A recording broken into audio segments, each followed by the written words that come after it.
My name is April Melgar, and I've been sent by Enerdale Road Baptist Church to serve the Lord in Cobija, Bolivia, in the Amazon region. Our main ministry is Hogar Shalom. It's a home for children. And so we have a boys' house and we have a girls' house. We take in children who are in abusive situations or in situations where there's no family member who will commit to raising them, but they might not be true orphans depending on the situation. We'll take in children from up to the age of 12, but they can stay with us until 18 or even longer if they're studying. Then we'd be willing to have them stay longer until they're able to become independent. Each house has a married couple looking after the children. So we have right now 13 Shalom children, but there's also the children of the couples, and so there's 19 children altogether right now. And we have the capacity for 24 Shalom children. So as support comes in, we'll continue adding more children. I never really thought God was going to call me into missions. It was when I was actually training as to be a school teacher. I was in my third year of university, and I came to our ladies' meeting, and a missionary came up to me and said, "Your mother was just telling me about you. She told me that you're studying to be a teacher. Did you know that when you graduate, there's half a dozen missionary schools that would love to have you come?" And her whole talk was about the need for teachers as missionaries. And through her whole talk, I just felt God speaking to me. I don't even remember very much about what she said. And so I went home and I couldn't think of anything else for the next 3 days. And I went to my father and I said, "Dad, I think God's calling me to be missionary." And so at that point I said, "Okay, well, where will it be?" The lady who'd spoken at our mission meeting, she represented Bolivia. But at that point, if I'd just chosen somewhere, I probably would have said, "Oh, somewhere in Africa."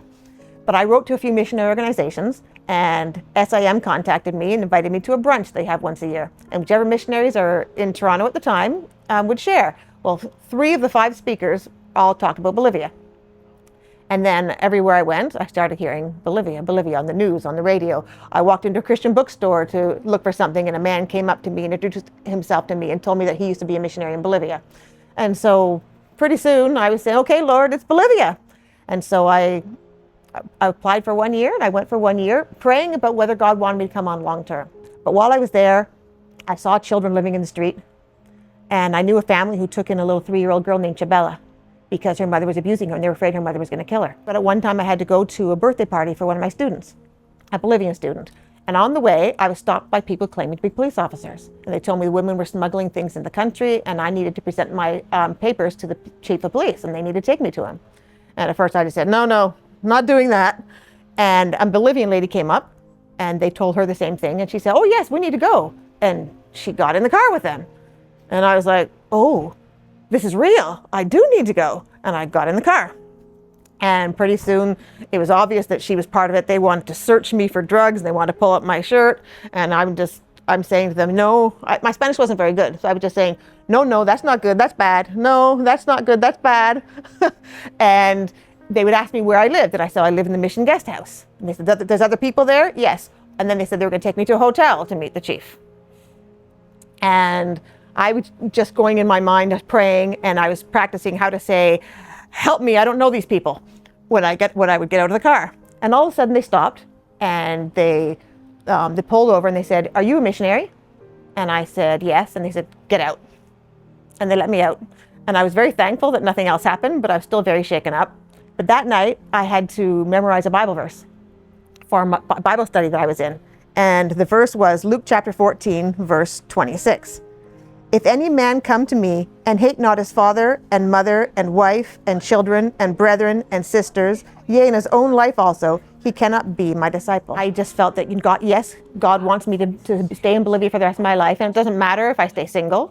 It doesn't matter what happens back home with my family. And it doesn't matter what happens to me physically, that God is with me, and that was enough. Before I went into missions, I was already heavily involved in the church. I was teaching Sunday school, started up a children's club once a week. I was running the youth. I was playing piano Sunday morning, Sunday evening, Wednesday night prayer meeting. So I was very involved in the church. It was hard for them when I first decided to go, because they said, "Well, who's going to be doing all these things?" And I said, "Well, God will raise somebody up." And he did. I mean, they took us on, and even though it was hard for them as a small church to figure out all the legalities of it, they did the work they needed to keep us on the field. They came down to help out before the orphanage started, but they were painting the orphanage and building the beds, and they also I translated for them to be able to share their testimonies in the community as well. and they're hoping to come back again next year. If you're interested in missions, get involved in your church, in your local church, getting involved, whether it's with the children or with the youth, or whether it's door-to-door ministry, whatever it is, get involved. And God will use that preparing you.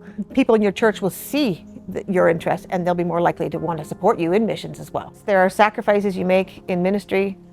It's not necessarily easy at times. There's times when it's very difficult, but it's also the biggest blessing you can possibly imagine. Going on a short-term mission trip, it might be something that God uses in your life, but if you're interested, then I would say find out more about what's going on around the world.